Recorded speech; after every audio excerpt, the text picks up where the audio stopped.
E aí, pessoal, bem-vindos ao canal Civilização Brasileira. Nesse vídeo vamos falar um pouquinho sobre a queda da monarquia no Brasil.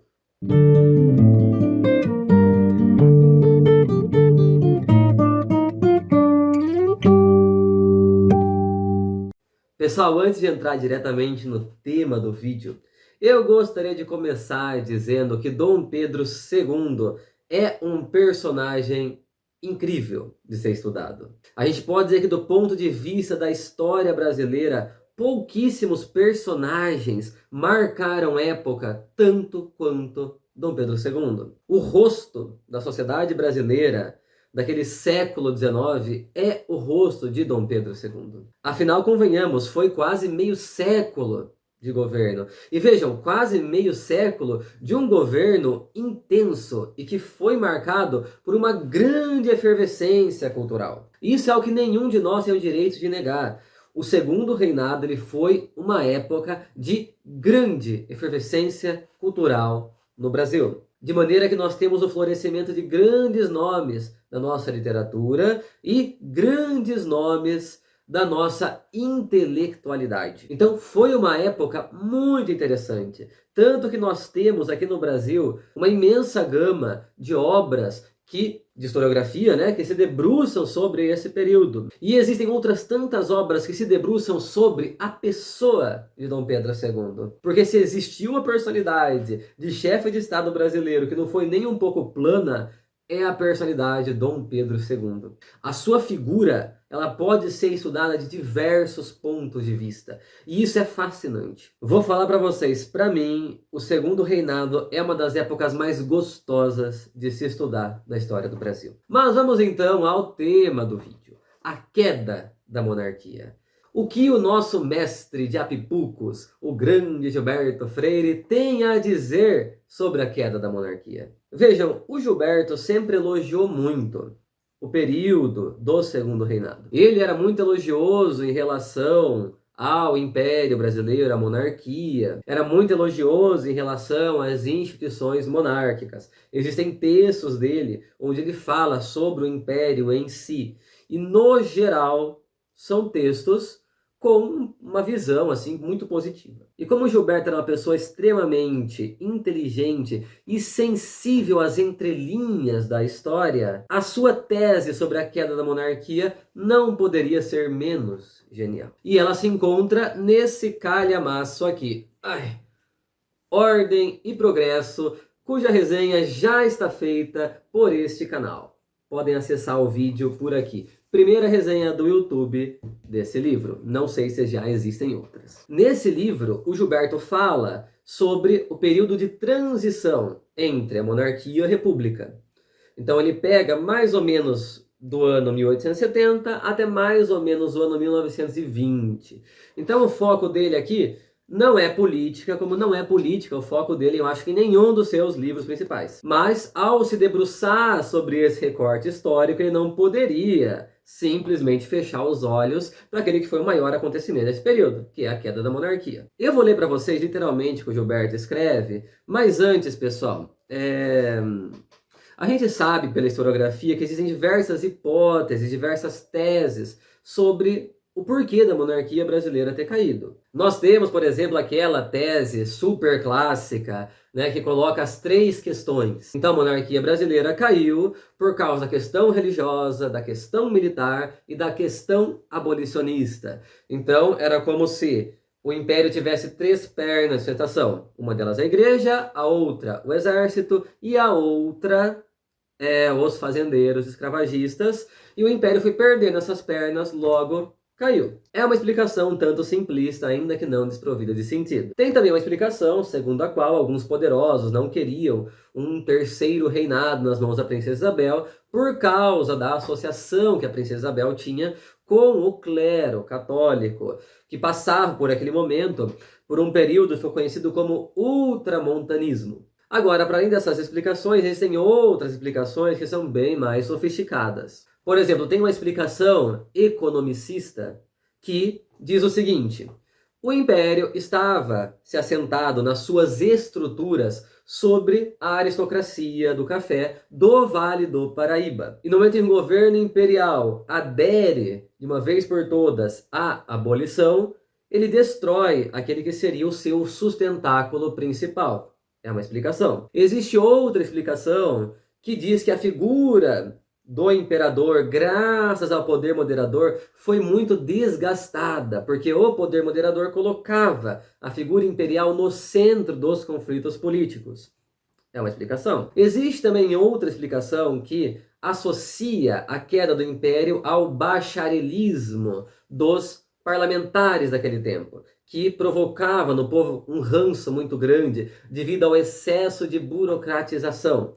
Também é uma explicação. Agora, a explicação que o Gilberto Freire dá é muito bonita. Vamos lembrar que o Gilberto Freire trabalhava com a intra-história, com a história para além da política e da economia. Ele mergulhava na história do cotidiano e na história das mentalidades. Então o Gilberto fornece uma explicação para a queda da monarquia com base na história das mentalidades. Ainda que, abra um parênteses, o Gilberto nunca aderiu a essa corrente historiográfica que estava crescendo nesse momento na França, tá bom? Mas na prática é o que ele fazia aqui. Então, sem mais delongas, o que o Gilberto dizia? Que nesse período, pessoal, que ele faz, né, que ele usa como recorte aqui no livro 1870, 1920, mais ou menos, começou a haver uma mudança de mentalidade na população. Essa mudança de mentalidade, ela estava associada, obviamente, à decadência do patriarcalismo. Esse livro aqui, Ordem e Progresso, é o livro onde o Gilberto explica como que o sistema patriarcal no Brasil morreu, acabou. Tá? Então, Casa Grande Senzala é como o patriarcalismo surgiu no Brasil, se acendeu e conquistou a sua glória. Sobrados e Mucambos é o início da decadência, né? O germe da decadência do patriarcalismo. E Ordem e Progresso é a morte definitiva. Então, o Gilberto diz que estava havendo uma mudança de mentalidade nas pessoas. E em um particular que acabava atingindo de alguma maneira a figura do imperador. Nós estamos falando aqui da segunda metade do século XIX, caminhando para o século XX. Nesse período de grande ascensão do nacionalismo no mundo inteiro, crescia cada vez mais o prestígio da figura militar. Então foi uma época de grande militarização. Os jovens, né, a juventude, se identificava cada vez mais com o exército, admirava cada vez mais o exército, de maneira que a figura do imperador foi sendo cada vez mais negligenciada e ficou cada vez mais descolada dessa realidade, porque Dom Pedro II não era uma pessoa militar. Bora dar um mergulho então no livro para ver exatamente o que o Gilberto diz. Vou começar lendo a página 254 e depois eu vou retroceder até a página 239 dessa edição aqui. Compreende-se, ao mesmo tempo, que o imperador, não tendo sobressaído nem então, nem quando moço, como monarca soldado, fosse prejudicado na sua popularidade pelo fato de lhe faltar, além da aura marcial, a marca de sacrifício militar pela pátria. Findou seu longo reinado virgem desse sacrifício, e diminuído, enquanto imperador, no seu prestígio de chefe nacional, pela ausência de serviços de guerra ao vasto império sob o seu cetro. 2 ou 3 gerações de brasileiros que cresceram sob a sedução do heroísmo ou do sacrifício militar, tendo tido irmãos, tios, pais, avós, primos, que se bateram contra o caudilismo de Lopes, em circunstâncias rudemente desfavoráveis ao esforço brasileiro, desinteressam-se, enquanto crianças e adolescentes, quando mais plástica a sua imaginação e mais vibrátil sua sensibilidade, de uma figura de imperador que só aparecia aos olhos do público burguesmente revestido de sobrecasaca e cartola, a pé ou de carruagem também burguesa, de guarda-sol e botinas pretas, ainda de burguês. Nunca de farda, nem de espada, nem de botas, nem a cavalo. menos imperial, portanto, em seu porte ou em sua aparência, que qualquer coronel da Guarda Nacional mais garboso, que qualquer militar mais elegante no seu modo de ser ou parecer marcial, que qualquer senhor de engenho mais instintivamente senhoril na sua maneira de montar a cavalo. Essa é a síntese que explica o desencanto da população mais jovem em relação à figura do Dom Pedro II, ou seja, o porquê dessa população estar abandonando a sua adesão consciente à monarquia. Mas vamos ler agora na página 239 um complemento. Falando de Dom Pedro II. Notaram seu excesso de simplicidade vários observadores estrangeiros. Nenhum, porém, deu a esse aspecto de comportamento do imperador suicida a importância que lhe soube atribuir em páginas quase sociológicas sobre o quadro social da Revolução Brasileira, o escritor português Ramalho Ortigão. Surpreendeu a Ortigão o ambiente em que a família imperial vivia no Brasil, no Palácio de São Cristóvão, com seu triste claustro de convento pobre, sua escada desguarnecida de todo ornato, e sem tapete, sem flores, sem esculturas, adornado apenas por incaracterística mobília de mogno moderno. Nesse palácio ascético, o viver do imperador era o de um burocrata inexpressivo. Não tinha sequer casa militar, era refratário à marcialidade. Incomodava-o o ruído dos sabres. Parece que tampouco se viam em torno dele e da imperatriz baronesas bem vestidas ou viscondesas de belos penteados. Nenhuma baronesa de estrela, segundo ela própria, obrigada a exilar-se em Paris para sentir-se mulher do seu tempo e da sua classe.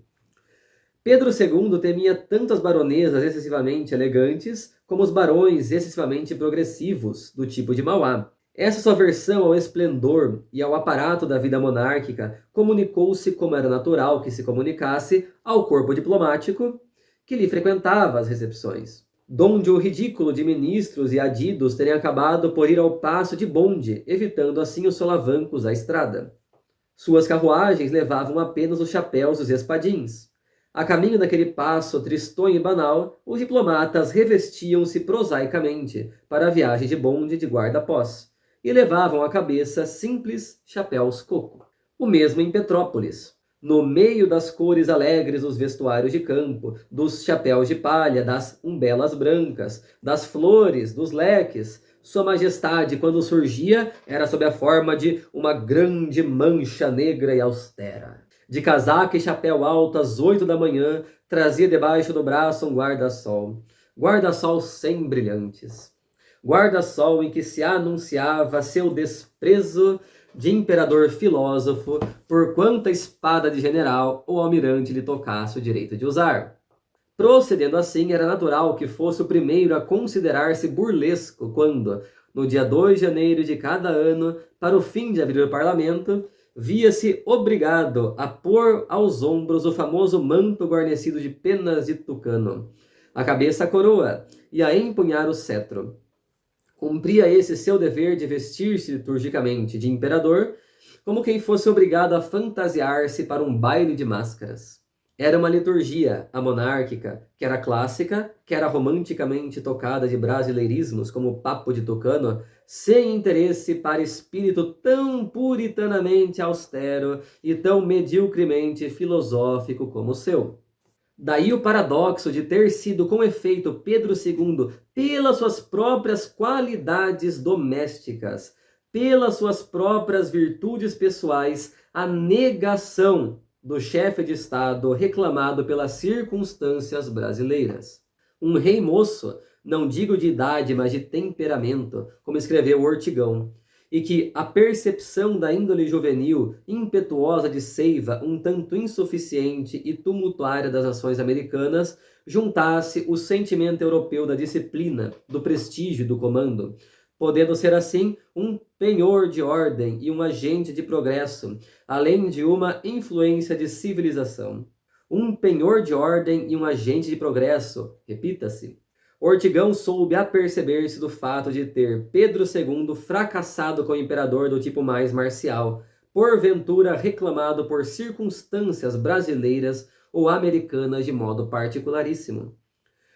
teria desse modo concorrido para a ordem e o progresso do Brasil durante os seus muitos anos de reinado, desenvolvendo essa sua contribuição dentro de uma sistemática monárquica capaz de valorizá-lo ao máximo como chefe de Estado, ao mesmo tempo americano e europeu, progressivo e organizador da vida nacional. Semelhante organização é evidente que teria sido alcançada de modo efetivo durante reinado tão longo como foi o de Pedro II, se, em vez de ter se extremado como se extremou em rei acadêmico, o chefe de Estado tivesse se apoiado sobre um exército, como imaginado pelo escritor português, disciplinado, aguerrido e brilhante, e, sobretudo, capaz de ser um fator considerável na educação nacional, um foco de aperfeiçoamento físico, de destreza e de força, uma escola prática de disciplina e de respeito, inclusive através de uma capoeiragem estilizada em exercício militar.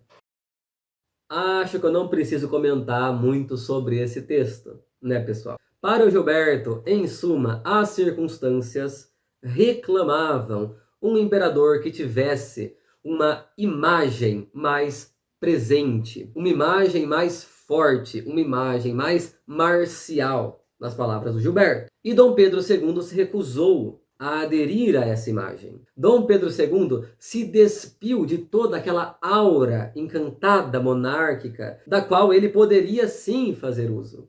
Ele era, como Gilberto Freire falou, uma figura tristonha, uma figura esteticamente burguesa, que não empolgava a ninguém. É por isso que, para o Gilberto, Dom Pedro II se suicidou. E se suicidou porque não quis mudar o seu ser. Se ele percebia ou não, né, que isso estava prejudicando um pouco a sua imagem diante das gerações mais jovens, isso eu não sei dizer. Também não lembro se Gilberto Freire entra nisso aqui no livro, porque já faz um certo tempo que eu li. Mas é uma explicação extremamente sofisticada do nosso mestre de Apipucos.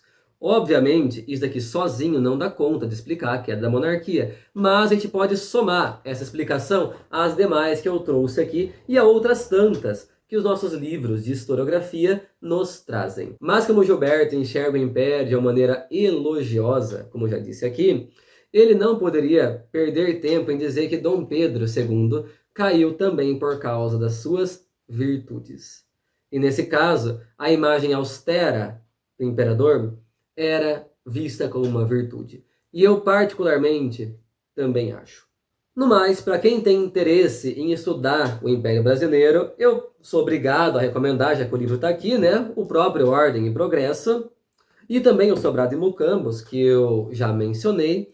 Mas existe um livro muito bom, pessoal, chamado As Barbas do Imperador, da Lilia Schwartz. Recomendo esse livro, é dos livros de Império que eu li o melhor.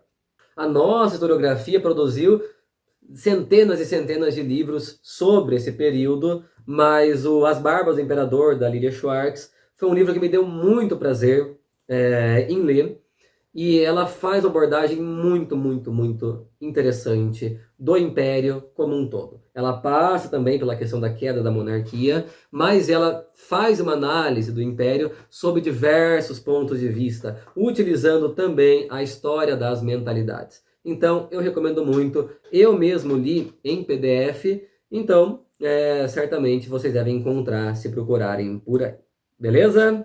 Se você gostou desse vídeo, dê um joinha, comente, compartilhe e se inscreva no canal. Até a próxima, pessoal!